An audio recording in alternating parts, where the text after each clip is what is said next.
আমাদের সমাজে একটি কথা আছে, দেখতে যদি সুন্দর হয় খেতে হয় মজা। কথাটা কিন্তু একদমই সত্যি। দেখতে যেমন সুন্দর, খেতে অসাধারণ মজা। এভাবে আপনারাও তৈরি করে নিতে পারেন।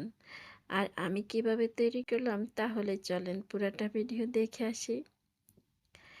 বিসমিল্লাহির রহমানির রহিম। সবাইকে আসসালামু আলাইকুম।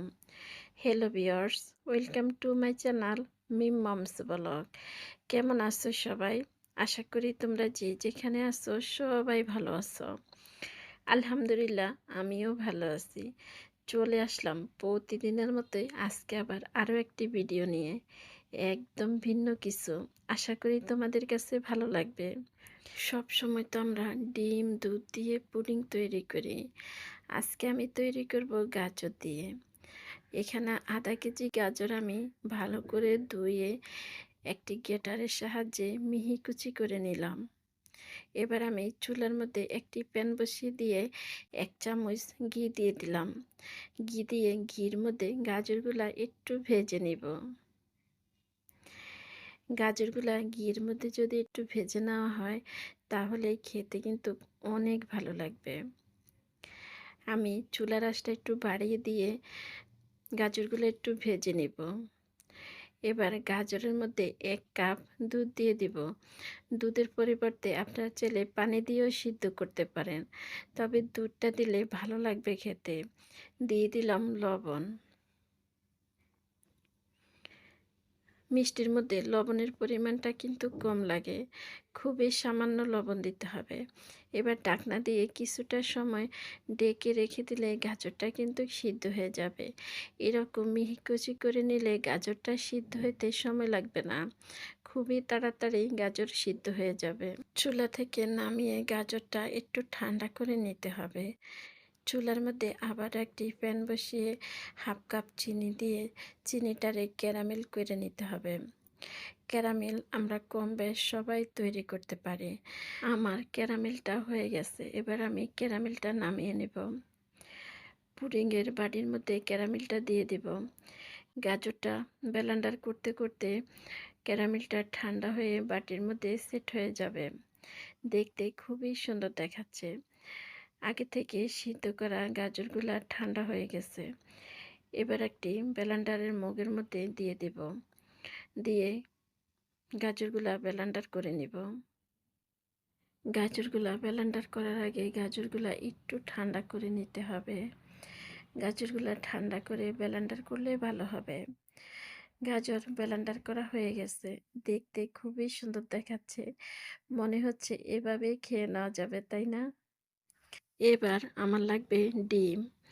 একটি বাটির মধ্যে আমি 3টি ডিম নিয়ে নিলাম। ডিমগুলারে ভালো করে ফেটে নিতে হবে। একটা চামচের সাহায্যে ডিমগুলারে ভালো করে মিশিয়ে নেব। আমরা যেরকম করে কেক তৈরি করি ঠিক ওই রকম করে ডিমগুলা ফেটে নিতে হবে। একটি বাটির মধ্যে আগে থেকে যে গাজরগুলা ব্লেন্ডার করে নিলাম ওই গাজরগুলাই নিয়ে নিলাম।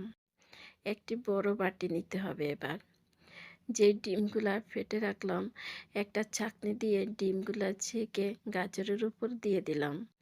এবার দিয়ে দিব মিষ্টি। এখানে আমি 1/2 কাপ চিনি দিলাম। আপনারা চাইলে মিষ্টির পরিমাণটা আরও বাড়িয়ে দিতে পারেন। মিষ্টিটা অনেকে অনেক মিষ্টি খেতে পছন্দ করে, আবার অনেকে কম মিষ্টি খেতে পছন্দ করে। আপনারা চাইলে মিষ্টির পরিমাণটা আরও বাড়িয়ে দিতে পারেন। এখানে 1/2 কেজি গাজরের সাথে আমি 1 কাপ চিনি দিলাম। ক্যারামেল থেকেও মিষ্টি বের হবে, তাই আমার কাছে মনে হলো এটুক পর্যন্তই মিষ্টি ঠিক আছে। গাজর, ডিম, চিনি ভালো করে মিশিয়ে নেব।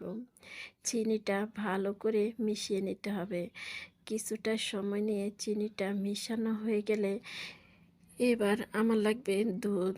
এখানে দুধটা আমি আগে থেকে জাল দিয়ে ঠান্ডা করে নিলাম। এখানে 1/2 কেজি দুধের জাল দিয়ে অর্ধেকটা করে নিলাম। এবার গাজর, ডিম, চিনির সাথে ভালো করে দুধটাকে মিশিয়ে নিতে হবে। সবগুলি মিশ্রণ ভালো করে কিছুটা সময় নিয়ে মিশিয়ে নিতে হবে। মিশানো হয়ে গেলে আগে থেকে যে ক্যারামেলটা আমি রেডি করে রাখলাম, এবার আমি ক্যারামেলের বাটির মধ্যে সবগুলি মিশ্রণ দিয়ে দিব, এক পাশে রেখে দিব। এবার চলে আসলাম চুলাতে। চুলার মধ্যে একটি প্যান বসিয়ে দিয়ে দিব পানি। পানি দিয়ে এরকম একটি স্ট্যান্ড দিয়ে দিব। এরকম স্ট্যান্ড কম বেশ সবার ঘরে থাকে। এবার পুডিংয়ের বাটিটা আমি স্ট্যান্ডের উপরে বসিয়ে দিব। পানিটা এমনভাবে দিতে হবে যেন বাটির অর্ধেক পর্যন্ত পানি থাকে।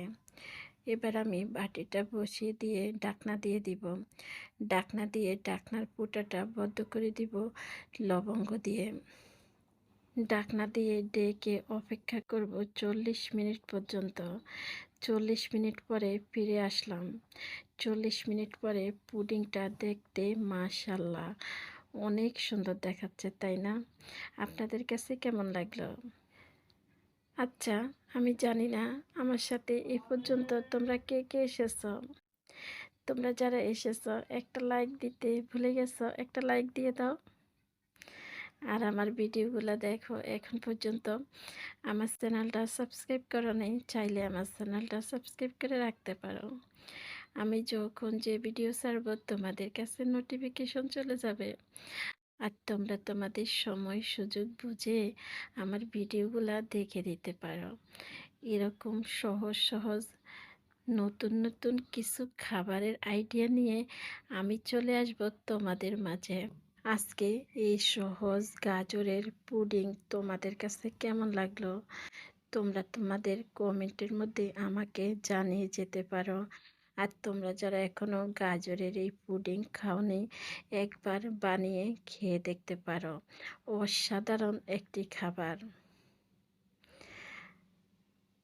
তোমরা যারা লাইক দিতে ভুলে গেছো একটা লাইক দিয়ে দাও।